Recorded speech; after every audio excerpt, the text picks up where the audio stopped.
බුදුන් වහන්සේ කෙරෙහි වෛර බැඳි දෙව්දත් තෙර බුදුන් මරා බුදුවීමට සිතා දුනු ආයන් නෙදවූහ. බුදුන් වෙත ගල් පෙරළූ සේක. ඒ කිසිවක් සාර්ථක නොවූ තැන අජාසත්රු රජුගේ නාලාගිරි නම් තමා දන්න තිරිසන් සතෙකු ලවා බුදුන් මරමී සිතා අජාසත්රුගේ අවසරයගෙන ඇත්තලේ ඇක්කුවා වෙත ගොස් එට උදෑසන බුදුන් පිඬු සිඟා වඩින විට ඇතාට රාකල 16ක් පොවා මත් කර පිටත් කර හරින ලෙසට දැන්වීය. ඒ බව දැනගත් උපාසකවරු චේතවනාරාමයට ගොස් බුදුන් වහන්සේට වැඳලා මේ බව දැන්වූසේක. ස්වාමීනි, දන්වන්ට දෙයක් තිබෙනවා යයි පවසා දෙව්දත් තෙර අජාසත් රජ එකඟ කරවාගෙන ඔබ වහන්සේ පිඬු සිඟා වඩින මගට නාලාගිරි මතට ආයවීමට සැරසෙති.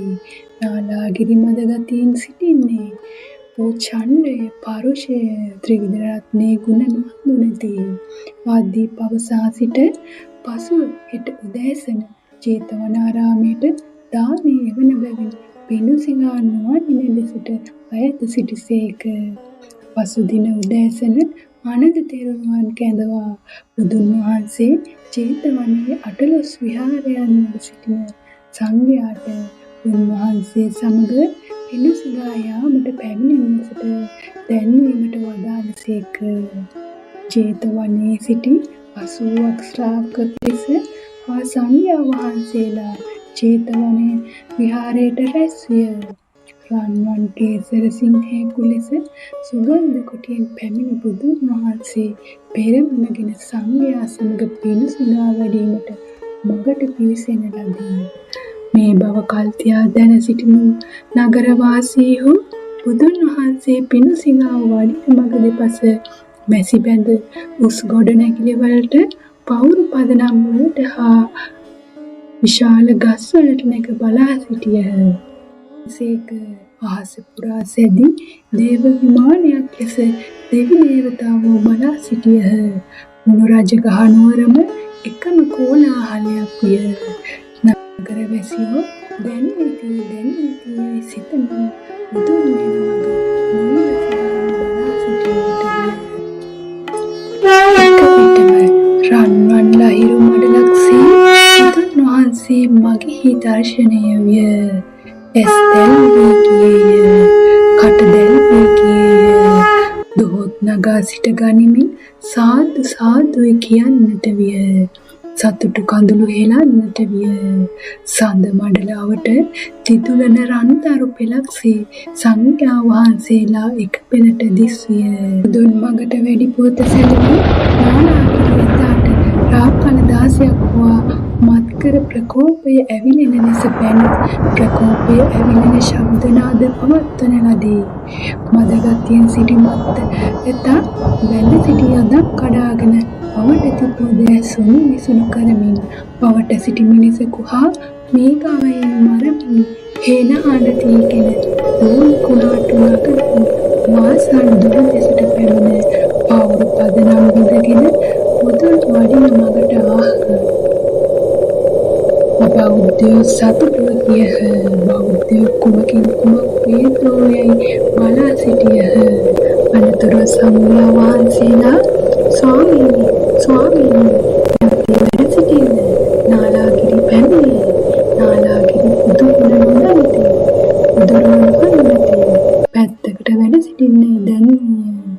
ඔවුන් කී පසට සිනා පහළ වූ බැවින් සතර දන්ත ධාතුවෙන් නැගී සුදු රැස් කඳින් සියලු ආසම කිරිසයුර ගලන්නාසේ සුදු විය. වඩින ගමන මදක්වත් අඩු නොකර මදක්වත් පැත්තකට නොවී ගමන් කළ සේම ඉදිරියට වැඩිසේක. ආනන්ද තෙරුන් වහන්සේ බුදුන් කෙරෙහි දැඩි ස්නේහය නිසා මේ ඇත් පළමු කොට මා මරවානමයි සිතා බුදුන් ඉදිරියට පැමිණ සිටියහ. සර්වඥයන් වහන්සේ 3 වතාවක් අනදේ එළව යන්නයි වදාළසේක. එසේ වදාළත් ස්නේහය නිසා එළව නොයා සිටි බැවින් හිමිපාණන් කුඹල් සකක්සේ මහ පොළොව තමා පෙරලා වනගතරුන් පිටුපසින් සිටුවූ එකෙනෙහිම ඈත දුරින් වැසී ගිය ඇත් රජය මෑත සවනක් ගන බුදු රැසින් සැදී ගිය බුදුරජාණෝය ඈත කෝපයෙන් රත් වැගිය යවට වැනි ඇස් ඇති ඇත් රජය මෑත කරුණායෙන් තෙත් වැගිය නිල මහණින් පෙති පරවෙන ඇස් ඇති බුදුරජාණෝය ඈත බැලූවන් අනේ අනේ කියවන ඇත් රජය මෑත බැලූවන් සාදු සාදු කියන බුදුරජාණෝය එවේලෙහි ඒ ඇත් ළම් සැදැහැත්තෝ මුහුණෙහිත ගසන්නට විය මුහුණ දෑතින් වසන්නට විය බලා සිටීමට නොහැකිව මුහුණ හංග ගන්නට විය එකෙනෙහි පුතෙකු වඩාගත් ගැහැණියක් ඇතා කෙරෙහි වයින් වඩාගෙන සිටි පුත් බුදුන් වහන්සේ හා ඇතු මැදට දමා පලා ගියේය. ඒ මත කුමාරයා කරා නික්මී එකෙනෙහි බුදුන් වහන්සේ අද මේ ඇතා මා සිටියේදී කුඹුරකට හෝ අන්තරායක් කළේ නම් මා මේ බුද්ධානුභාවයට සුදුසු නැහැ. යයි සිතා තා මේ විදියට එන්නේ ඔබ නිසාය. ඔය කුමාරයා නිසා නොව එම නිසා මෙහෙවයි වදාළසේක. ඒ මිහිරි හඬ කනවැකෙත්ම බැලූ ඇතු ඒ මනහර පුදුරුව දැකීම ඇතුගේ ඇසට අමෘතයක් විය. එකත් පසුව සිට ලෝකාවසාන සුඛය කළුගල් කුලක් මෙන් බුදුපාමුලට වැඳ වැටුණි. බුදුන් වහන්සේ සුදු නියගින් විහිදි රශ්මියෙන් කළු පැහැ ඇතා සුදු විය. වැඳගෙන සිටි ඇතු දෙස බලා බුදුන් වහන්සේ රන්වන් ශ්‍රී හස්තය ඇතුගේ කුඹ පිට තබා සින්දූර් ගල්වන්නාසේ පිරිමැද වීථියේ මැද සිටිමින් මිහිරි හඬින් බණ කියන්නට විය. සාදුකාරයෙන් මුළු නුවරම ඒකාලෝක විය. පැළඳ සිටි ආභරණ ගලවා පූජා පිණිස ඇතු වැසිලසේ දැම්මේය.